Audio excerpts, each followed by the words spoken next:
Meaning of doghouse. Doghouse.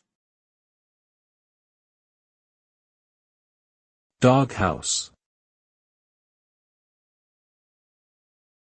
Doghouse. Doghouse. The term doghouse typically refers to a small outdoor shelter or enclosure intended for dogs. It can also be used metaphorically to describe a situation where someone is in trouble or out of favor with someone else. In this context, being in the doghouse can mean being subject to punishment or ostracism, often due to having done something wrong or made a mistake. Overall, it conveys a sense of being relegated to a less desirable or uncomfortable position or space.